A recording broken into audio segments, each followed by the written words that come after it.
Opinion: bottled risk. Berlin. Over the last 15 years, the bottled water industry has experienced explosive growth, which shows no sign of slowing. In fact, bottled water, including everything from purified spring water to flavored water and water enriched with vitamins, minerals, or electrolytes, is the largest growth area in the beverage industry, even in cities where tap water is safe and highly regulated. This has become a disaster for the environment and the world's poor. The environmental problems begin early on with the way the water is sourced. The bulk of bottled water sold worldwide is drawn from the subterranean water reserves of aquifers and springs, many of which feed rivers and lakes. Tapping such reserves can aggravate drought conditions. But bottling the runoff from glaciers in the Alps, the Andes, the Arctic, the Cascades, the Himalayas, Patagonia, the Rockies, and elsewhere is not much better, as it diverts that water from ecosystem services like recharging wetlands and sustaining biodiversity. This has not stopped big bottlers and other investors from aggressively seeking to buy glacier water rights. China's booming mineral water industry, for example, taps into Himalayan glaciers, damaging Tibet's ecosystems in the process.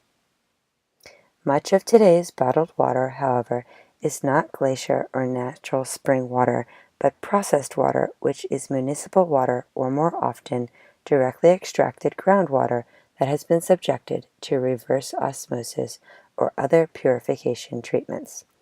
Not surprisingly, bottlers have been embroiled in disputes with local authorities and citizens groups in many places over their role in water depletion and even pollution. In drought-seared California, some bottlers have faced protest and probes. One company was even banned from tapping spring water. Worse, processing, bottling, and shipping the water is highly resource-intensive. It takes 1.6 liters of water on average to package 1 liter of bottled water, making the industry a major consumer and wastewater generator. And processing and transport add a significant carbon footprint. The problems do not stop when the water reaches the consumer. The industry depends mainly on single-serve bottles made from polyurethane tetraphthalate, or known as PET. PET, the raw materials for which are derived from crude oil and natural gas. In the 1990s, it was PET that turned water into a portable, lightweight convenience product. But PET does not decompose, and while it can be recycled, it usually is not. As a result, bottled water is now the single biggest source of plastic waste, with tens of billions of bottlers ending up as garbage every year. In the United States, where the volume of bottled water sold last year increased 7% from 2013, 80% of all plastic water bottles became litter, choking landfills. Of course, higher rates of recycling could improve the situation substantially. For example, Germany has successfully promoted recycling with a combination of smart regulations and incentives, such as machines at supermarkets that return deposits in exchange for bottles, often bought in by the poor. But recycling entails the use of even more resources. Some might argue that the safety and health benefits of bottled water offset these environmental consequences. But those benefits are little more than a marketing ploy. Although tap water in the West occasionally has quality problems, so does bottled water. The industry's own production process sometimes causes contamination and forces major recalls. Indeed, tap water is often healthier than bottled water. Chemical treatment means that processed bottled water may lack fluoride, which is naturally present in most groundwater or is added in tiny amounts to municipal water supplies to promote dental health. There are also health concerns over the potential leaching of chemical compounds from PET bottles as well as from the large reusable polycarbonate containers in which bottlers deliver water to homes and offices. Suboptimal storage conditions, which include, for example, prolonged exposure to sunlight and heat, can cause potent estrogenic activity in bottled water, exposing consumers to chemicals that alter the function of the endocrine system by mimicking the role of the body's natural hormones. To be sure, these consequences are not going unnoticed. In the U.S., environmental concerns have prompted some university campuses and at least 18 national parks to ban the sale of bottled water. The bottled water industry sees the danger as well and is doing everything possible to keep public opinion on its side.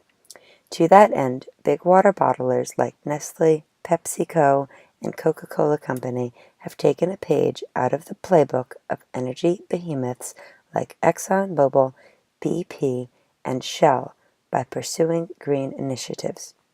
But make no mistake, bottled water is compounding the world's resource and environmental challenges. It is making it harder to deliver potable water to the world's poor. It delivers no health benefits over clean tap water, and it does not even taste better. Indeed, blind taste tests reveal that people cannot tell the difference between bottled and tap water. Obviously, tap water needs an image overhaul. Unfortunately, it lacks the marketing muscle and advertising budgets that have powered the dramatic growth of the bottled water industry. When a product that is cheaper and better does not prevail, that is bad news for consumers. When the product is water, we all lose.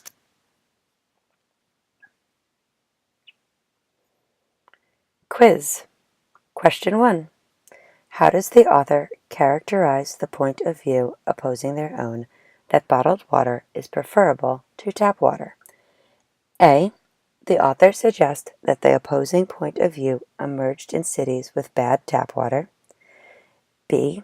The author suggests that the opposing point of view has been created by companies that sell bottled water. C. The author suggests that the opposing point of view has been created by flawed scientific studies. D. The author suggests that the opposing point of view has come about from blind taste test.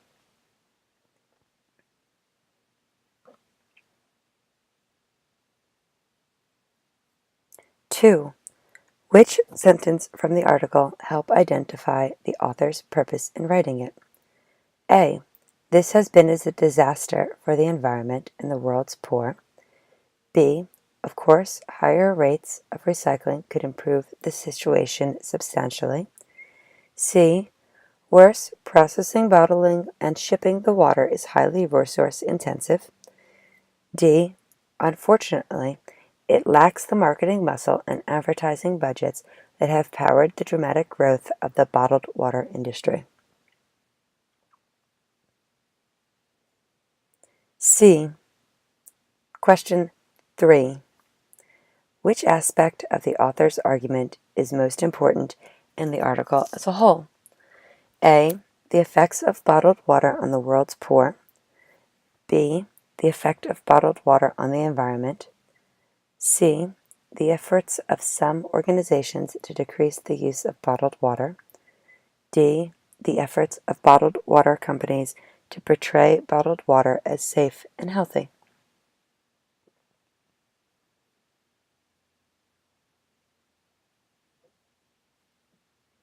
Question 4. Each sentence from the article supports the author's claim that bottled water is bad for the environment, except A. China's booming mineral water industry, for example, taps into Himalayan glaciers, damaging Tibet's ecosystems in the process. B. Not surprisingly, bottlers have been embroiled in disputes with local authorities and citizens groups in many places over their role in water depletion and even pollution. C. As a result, bottled water is now the single biggest source of plastic waste. with tens of billions of bottles ending up as garbage every year. D. Chemical treatment means that processed bottled water may lack fluoride, which is naturally present in most groundwater or is added in tiny amounts to municipal water supplies to promote dental health.